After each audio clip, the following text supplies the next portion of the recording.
नमस्कार दोस्तों, मैं हूं दीप। स्वागत करती हूं आपका अपने चैनल में जिसका नेम है कैश लाइफ विद दीप। तो गाइज़, आज की वीडियो में लेके आई हूं कुछ वास्तु से रिलेटेड वीडियो है ये, जिसको मैं शेयर करना चाह रही थी। और ये जो वीडियो मैंने बनाई हुई है ये कहीं से मैंने कोई इसकी पढ़ाई नहीं की है। ये चीज़ें हमारे पहले से ही होती आ रही है, हमारी नानी दादी या फिर हमारे ग्रंथों में भी लिखा हुआ है कि हमें कैसे अपने घर की बरकत को बनाए रखने के लिए किन किन चीज़ों का ध्यान रखना होता है। और इसकी शुरुआत जो होती है सबसे पहले हम कहाँ से करते हैं, जो मैं आप लोगों के साथ शेयर करना चाहती हूँ।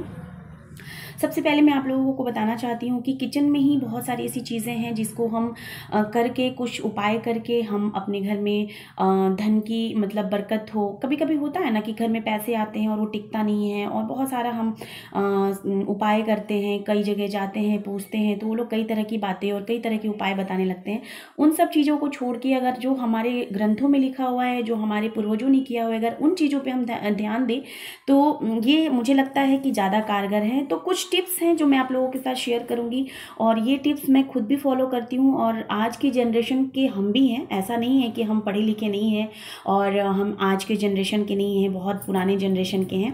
इसका मतलब ये नहीं है कि हम पढ़े लिखे हैं तो हमें इन सब चीज़ों को नहीं माननी चाहिए, क्योंकि आज की जो जनरेशन है ना, वो बिल्कुल ही अलग सोच वाली है। जैसे कि अब हमारे ही बच्चे हैं, लेकिन हम अपने बच्चों को ये चीज़ें अगर नहीं सिखाएंगे, जैसे हमारे पेरेंट्स ने अगर हमें नहीं सिखाई होती, तो शायद हम भी इन चीज़ों को नहीं मानते। लेकिन हम लोग बचपन से ही देखते आ रहे हैं और हमें ये बताया भी जाता है कि किन किन चीज़ों को हमें फॉलो करना चाहिए।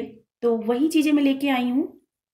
किचन में कुछ चेंजेस करके, किचन में कुछ अपने टिप्स को हम अप्लाई करें तो आप खुद भी देखेंगे कि जो हमारे घर का वास्तु है उसको हम ठीक कर सकते हैं। कभी कभी होता है ना, जैसे फ्लैट्स हैं, मैं सबसे पहली बात शुरुआत करती हूँ। जैसे फ्लैट है, मेरा खुद का ही है, विला है, तो हमारे यहाँ भी जहाँ पे किचन होना चाहिए कभी वॉशरूम हो जाता है वहाँ पे, क्योंकि हम ना बना बनाया घर लिए हैं, तो उसमें भी बहुत सारी प्रॉब्लम होती है। तो हमने सोचा, मतलब मैंने पूछा कि इसके लिए हम क्या कर सकते हैं। तो ऐसा नहीं है कि हम उसको तुड़वाएं और दोबारा बनवाएं, उसके लिए कुछ उपाय हैं जिनसे हम वास्तु के भी जो दोष होते हैं उनको हम खत्म कर सकते हैं। तो चलिए फिर मैं स्टेप बाय स्टेप आप लोगों के साथ शेयर करूंगी। इन 10 उपायों में से अगर आप 5 उपाय भी कर लेते हैं ना, तो ये यकीन मानिए काफ़ी कारगर साबित हो सकता है। तो चलिए फिर मैं स्टार्ट करती हूँ। सबसे पहले मैं स्टार्ट करूंगी किचन से रिलेटेड कुछ टिप्स जो आप लोगों के साथ शेयर करना चाहती हूँ मैं।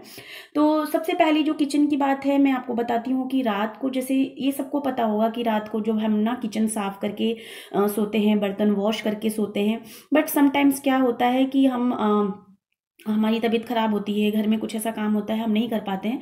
तो अगर आप बर्तन नहीं भी वॉश करते हो तो एक बर्तन में पानी ले लीजिए, उसमें थोड़ा सा नमक मिला के बर्तन को सिर्फ खंगाल, मतलब जैसे आपने जूठा बर्तन श्रिंक में डाला है, उसको उसके ऊपर से पानी जैसे गिरा के और उस पानी को नीचे गिरा दीजिए ताकि वो श्रिंक में चला जाए, और बर्तन आप एज इट इज़ रख सकते हो। तो ऐसे भी इसमें कोई दोष नहीं होता है, आप मॉर्निंग में उठ के साफ़ कर सकते हैं, बट कोशिश कीजिए कि आप साफ़ करके ही सोइए।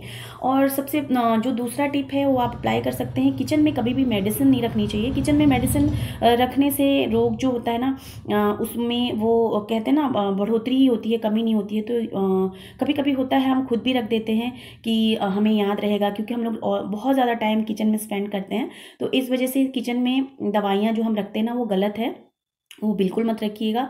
और तीसरा जो टिप्स मैं आप लोगों के साथ शेयर करने वाली हूँ कि जैसे कभी होता है हम बाहर डिनर करने चले गए, हमने बाहर खाना खा लिया, तो हम ना कुछ नहीं बनाते हैं घर में। लेकिन ऐसा दोस्तों कभी नहीं करना चाहिए। हमें अपने चूल्हे को कभी भी उपवास नहीं रखना चाहिए, ऐसे नहीं छोड़ना चाहिए। चूल्हे पे कुछ ना कुछ आप बना लीजिए, चाहे आप उस पर डिनर करके आते हैं तो आप उसको मिल्क ही गर्म कर लीजिए, या फिर उस पर पानी ही गर्म कर लीजिए, बट चूल्हे को जलाइए ज़रूर। जब क्योंकि अब ऐसे नहीं छोड़ देना है कि आज चूल्हा जलाना ही नहीं है, ये बहुत इसका जो होता है ना निगेटिव प्रभाव पड़ता है। तो प्लीज़ आप ऐसा ना करें ना। और नेक्स्ट उपाय है वो क्या करना है, जैसे रोटी हम बनाते हैं, तो रोटी बनाते हैं, बहुत सारे लोग करते भी होंगे, तो उसमें हम क्या करते हैं, जो रोटी बनाने से पहले तो तवा रखते हैं ना, अगर तवा रख के उस पर थोड़ा सा अगर दूध का छींटा आप मारते हैं रोटी बनाने से पहले, तो ये काफ़ी अच्छा होता है। इससे हमारे घर में धन धान्य की बढ़ोतरी होती है। रोटी बनाने से पहले तवा पे अगर आप थोड़े से दूध का छींटा मारते हैं, उसके बाद अगर आप बनाना स्टार्ट करते हैं रोटियां, तो काफ़ी अच्छा माना जाता है। ये हमारे ग्रंथों में भी लिखा हुआ है कि इन वास्तु टिप्स को हम अपना के कई सारी चीज़ें हम ठीक कर सकते हैं। और रोटी बनाने से पहले एक छोटा सा आटा आप तवा पे जरूर रखिए और उसको निकाल के आग को अर्पित कीजिए अग्नि देवता को। जैसे कहते हैं ना, निकाला और उसको पहले अग्नि देवता को अर्पित करते हैं, उसके बाद ही हम रोटी सेकते हैं। तो ये टिप्स आपको मैंने बताया, ये छोटी छोटी चीज़ें हमारी लाइफ को चेंज कर देती हैं और ये वीडियो लाइफ चेंजिंग वीडियो है, तो इन पे ज़रूर अमल कीजिएगा। और नेक्स्ट उपाय जो है, आपको देखना है कि जो नमक होता है हमारा, नमक को कभी भी प्लास्टिक के जार में मत रखिएगा, हमेशा उसको कांच के जार में रखिएगा।